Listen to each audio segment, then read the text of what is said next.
आबिद हुसैन शेख, आपका खैर मकदम है 4 टीवी न्यूज कर्नाटक एक्सप्रेस में। लिंगायत प्रत्येक धर्म की लड़ाई छुपी हुई लड़ाई नहीं है। एमबी पाटिल। बसव कल्याण के बसव महामनी परिसर में चल रहे 18वें कल्याण पर्व के दूसरे दिन धर्म चिंता गोष्ठी में बात करते हुए पूर्व गृह मंत्री एमबी पाटिल ने कहा कि लिंगायत प्रत्येक धर्म के लिए चल रही है लड़ाई छुपी हुई नहीं है, सब खुलेआम हो रहा है। 12वीं सदी के इस धर्म को जब तक मान्यता नहीं मिलेगी ये लड़ाई जारी रहेगी और इसमें डर जैसी कोई बात नहीं है। सिख जैन धर्मों को मान्यता दी गई है तो फिर लिंगायतों के साथ नाइंसाफी क्यों, सवाल उठाया एमबी पाटिल ने। इस लड़ाई को सियासत का रंग देकर हमारे विरुद्ध षड्यंत्र रचकर सिद्धरामैया और मुझको निशाना बनाकर राज्य की जनता में असमंजस की स्थिति पैदा की गई है। प्रत्येक लिंगायत धर्म की स्थापना हमने नहीं की। पहली बार बीदर फिर बेलगाम में हुई रैली में हम नहीं थे, गुलबर्गा की रैली से हम जुड़ गए।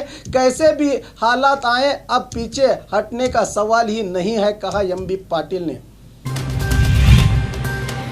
परमेश्वर के पीए रमेश आत्महत्या मामला, आईटी अधिकारियों के विरुद्ध पुलिस में शिकायत दर्ज। साझा सरकार के पूर्व डिप्टी सीएम जी परमेश्वर और उनके पीए रमेश के घरों पर अक्टूबर 10 को बेंगलुरु आईटी सेल के अधिकारियों ने रेड की थी। रेड के 2 दिन बाद ही यानी कल ही ज्ञान भारती कैंपस में फांसी की हालत में रमेश की लाश मिली थी, जिसके साथ डेथ नोट भी मिला जिसमें आईटी अधिकारियों की जांच से घबराकर आत्महत्या कर लेने की बात लिखी थी। अब इस मामले को लेकर द्विधा की स्थिति बन गई है। रमेश के ससुर आरोप लगा रहे हैं कि ये आत्महत्या नहीं हत्या है, तो दूसरी तरफ उनकी बहन ने अपने भाई की मौत के लिए आईटी अधिकारियों को जिम्मेदार ठहराते हुए ज्ञान भारती पुलिस थाने में शिकायत दर्ज की है। अब देखना है कि क्या आईटी अधिकारियों को पुलिस गिरफ्तार करती है। अगर ये कत्ल है तो फिर कातिल की तलाश जरूरी है।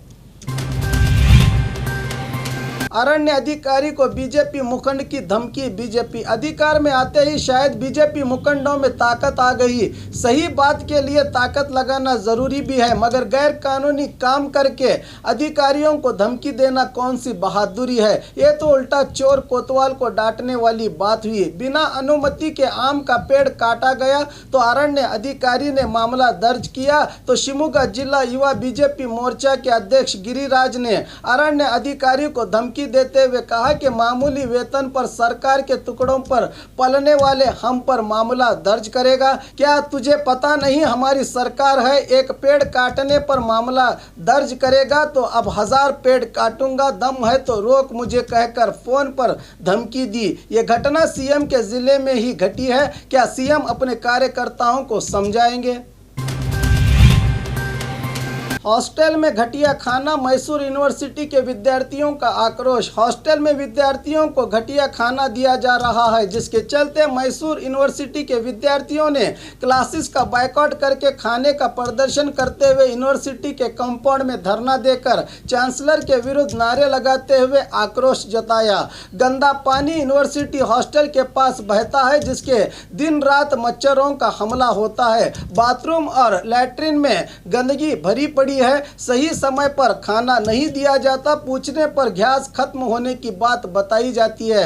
कई बार शिकायत करने पर भी चांसलर की कान में जूं तक नहीं रेंगती। जल्द से जल्द इन मूलभूत सुविधाओं को न देने पर आने वाले दिनों में बड़ा आंदोलन करने की चेतावनी दी विद्यार्थियों ने।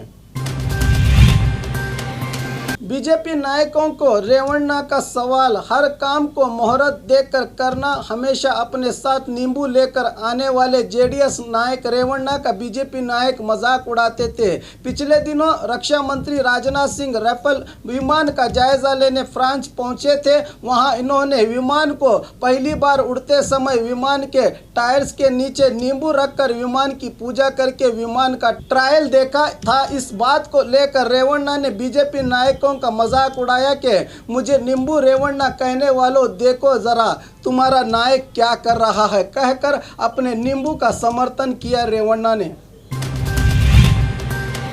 बागलकोट जिले में तैरने गए बच्चे और युवक की मौत। दो अलग अलग घटनाओं में एक युवक और एक बच्चे की पानी में डूबकर मौत हो जाने की घटना बागलकोट जिले में घटी है। हुनगुन तालुका के सुली भावी के स्कूल में स्कूल की मरम्मत का काम चल रहा था, जिसके कारण पानी की टंकी बनाकर पानी संग्रह किया गया था। इस टंकी में गिरकर 8 साल गणेश नड़कट्टी की मौत हो गई है और कलादगी ग्राम के सेलीकेरी क्रॉस के पास पंप हाउस में तैरने गए 13 साल यासीन मकानदार की मौत हो गई है। कलादगी पुलिस लाश को ढूंढ रही है।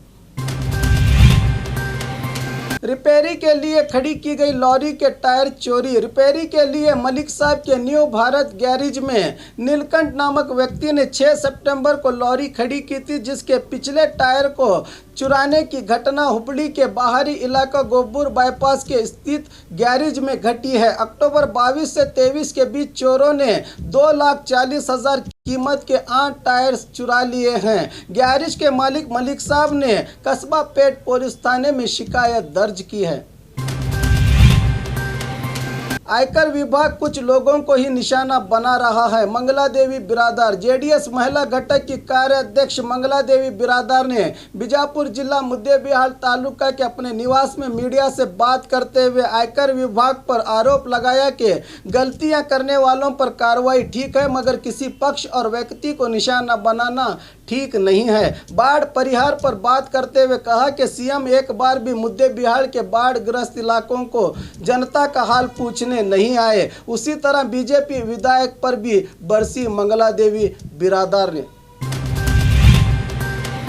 रमेश की मौत के लिए इनकम टैक्स विभाग ही जिम्मेदार है। सिद्धरामैया कल जी परमेश्वर के पीए रमेश कुमार की आत्महत्या के बाद पूर्व सीएम सिद्धरामैया ने कहा कि रमेश ने खुद डेथ नोट लिखा है, जिसमें खुले शब्दों में उन्होंने अपनी मौत के लिए आयकर विभाग को जिम्मेदार ठहराया है। इनकम टैक्स की रेड को लेकर हमारी तकरार नहीं है, मगर किसी एक पक्ष के लोगों को निशाना बनाना गलत है, कहा सिद्धरामैया ने।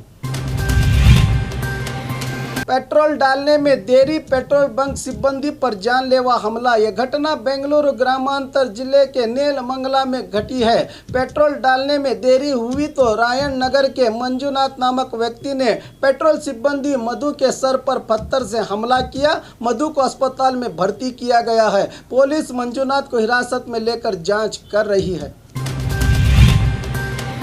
रमेश की मौत स्वाभाविक नहीं है, इनको खत्म किया गया है। रेणुकाचार्य साझा सरकार के डिप्टी सीएम जी परमेश्वर के पीए रमेश ने कल आत्महत्या कर ली थी, जिनका आज अंतिम संस्कार हुआ। इस विषय पर बोलते हुए दावनगिरी के बीजेपी विधायक रेणुकाचार्य ने कहा कि रमेश की मौत स्वाभाविक मौत नहीं है, इनका काम तमाम किया गया है, जिसका जवाब परमेश्वर को देना होगा। अभी इनकी मौत को लेकर शक पैदा हुआ है, इसकी जांच जरूरी है, कहा रेणुकाचार्य ने।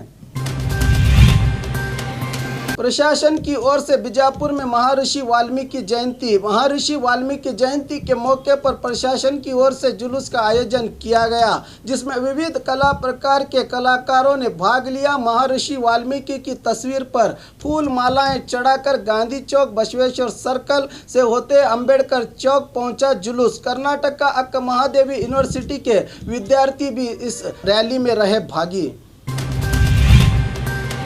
सिद्धरामैया सियासी फायदे के लिए सरकार को कोस रहे हैं, जगदीश शेट्टर। आज धारवाड़ में मीडिया से बात करते हुए बीजेपी मंत्री जगदीश शेट्टर ने कहा कि सिद्धरामैया बिना किसी कारण इनकम टैक्स रेट्स को लेकर रोज सुबह शाम केंद्र सरकार पर आरोप लगा रहे हैं, जबकि ऐसा कुछ नहीं है। अपने सियासी फायदे के लिए सिद्धरामैया की ये चाल है। बाढ़ परिहार को लेकर कहा कि राज्य सरकार सबको परिहार देगी। मीडिया के निर्बंध पर कहा कि यह प्रायोगिक तौर पर किया जा रहा है। और खबरों के लिए देखते रहिए 4 टीवी न्यूज़ कर्नाटक एक्सप्रेस।